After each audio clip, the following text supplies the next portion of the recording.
ever since the coronavirus pandemic caused travel restrictions, lockdowns, and economic downturns around the world, it was being expected that this pandemic will give way to a new world order.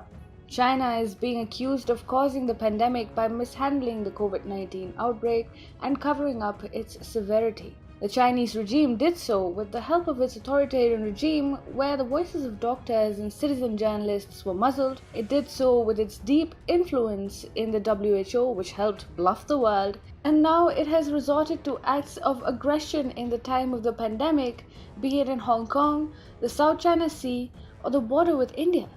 Now China is facing serious backlash from every direction, and there is an increasing sentiment to hold the CCP regime accountable. Beijing fears a shake-up in the global equations, and its fears have come true as Donald Trump has proposed to expand the G7 by inviting Russia, India, South Korea, and Australia to join the group of most advanced economies. This is a clear sign of the New World Order, which is here as the expanded G7, consisting of G7 countries and India, South Korea, and Australia. The three countries have reportedly accepted Trump's invitation. The extended group is likely to meet in September to discuss China's future.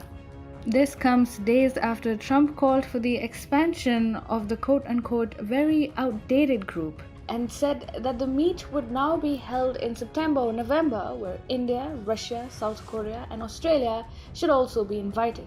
The president had said that countries like India, Australia, South Korea, and Russia should also get representation in the grouping, and it should be called the G10 or G11. Trump said, "I'm postponing it because I don't feel that as a G7 it properly represents what is going on in the world." Only Russia seems unlikely to join the expanded G7 because the suggestion of bringing Russia into the extended fold hasn't gone down well within the group of world's most advanced economies. The UK and Canada have opposed Trump's invite to Russia. Russia was excluded from this group, earlier called the G8, in response to its invasion of Crimea. Moreover, Beijing and Moscow have been showing a sense of camaraderie amidst the ongoing pandemic, and it doesn't sound reasonable for Putin to join a group that is clearly aimed against China. However, in the case of a triangular world order, where the US, Russia, and China form the three different poles, anything is possible. Above this, earlier it was reported that the UK was planning to propose a D10 alliance of 10 democracies, including India, to counter Chinese CCP-backed 5G giant Huawei. The prospect of an expanded G7 coming together has riled up China, and Beijing has been castigating countries on this latest development.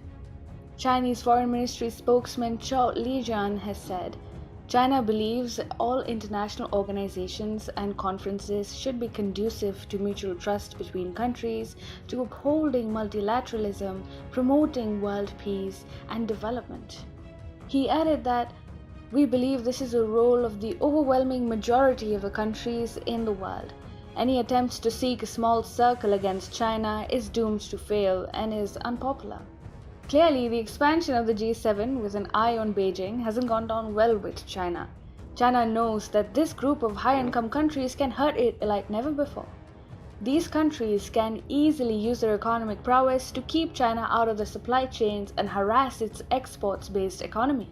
Moreover, within the G10 or the expanded G7, smaller groupings like the Quad, consisting of India, Japan, Australia, and the United States, could come together to further bolster their Indo-Pacific strategy of isolating China in the strategically crucial maritime region.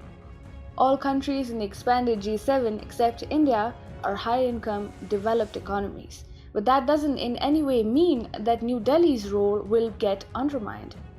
In fact, the whole strategy to reduce dependence on China and to counter its expansionism is centered around India.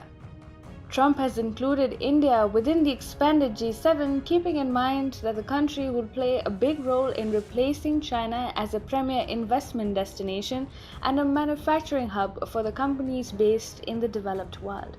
India may be a developing economy, but it is at the center of this expanded intergovernmental economic organization's strategy to uproot China's hegemony and welcome a new, post coronavirus world order in which China's role will get watered down drastically.